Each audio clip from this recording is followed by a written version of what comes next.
Let me kind of give you 7 quick steps in terms of how you can structure this in your business. So I kind of call it the 7 steps, because I couldn't kind of think of anything else. So, the first of all, as I just said, you have to claim that space. So Ali, if you're making cakes, you have to say, I make the best cakes they are in this area, do this type of thing. You can't claim to be the best at everything in the world, but you have to pick a niche. Pick a specific thing that you can claim that space, that's the thing that you do really well, and that you're the best at it. Here's a little tip. If you're not the best at it, you need to work a bit harder so that you can claim that. I'm guessing that we want to be really good at what we do. Yes? Does that make sense? Yes. Okay. It does for Ali. Does it make sense for anybody else? Yes. Okay, cool. And VIP seats at the front as well. Now, the thing is, you touched on earlier on, you have to have a USP. You have to have something that's a little bit different about what you're doing. So if you're, for example, selling widgets, and somebody else is doing the same thing, why is somebody going to buy your widgets over somebody else's? So who's heard of Gary Vaynerchuk? A couple people. So he was prolific around social media and selling wines.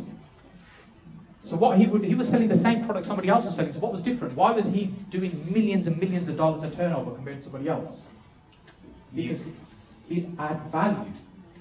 And the way he'd add value, he'd talk about the products and how they are, he'd kind of interview people, he'd kind of say these work well with these foods. So he's providing some additional value. He was selling a product that same as Sainsbury's would sell. It's the same thing, but he's still adding value. You see, so when you talk about USP, there could be something unique that you do, or it could be an additional value add that you can create as a service added onto your core offering. Then you have to have the expertise. You know, you can't claim to be an expert at something you haven't got a bloody clue in terms of what you're doing. You have to have that expertise, you have to have that knowledge.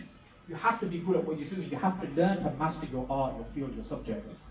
That's when you can claim that space. And as we've already agreed earlier, that there are people in that industry that earn a huge amount more than maybe we do right now. But would we consider them experts? Yes, we treat them as experts. They've got more knowledge than us. They're more aware. They're smarter. They have that understanding of the market. So it's kind of working on that. Then you're building your brand. It's touched on earlier on by Rab, that you have to have something about you that you can use. So for example, I use the term the property joint venture expert. So it's a brand name, it's something that can stick up. Think about what it is that you can use as a brand to associate you with what you do. So for example, whether it's kind of whether it's cakes, whether it's kind of therapy, whether it's printing, there needs to be something that you can build a brand around. Then of course sharing the knowledge. The best way to let people know about what you do is kind of get out there and share that knowledge, share that information. And the easiest way these days is social media. So raise your hand if you're on some kind of social media platform. Raise your hand if you're not. So look, everybody's on some kind of social media platform, so get your message out there.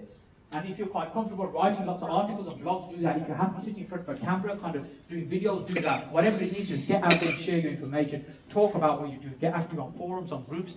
You know, for example, we have the Coffee and Natter WhatsApp group that's quite active. There's lots of people on there kind of sharing and helping each other. People sharing their knowledge and expertise.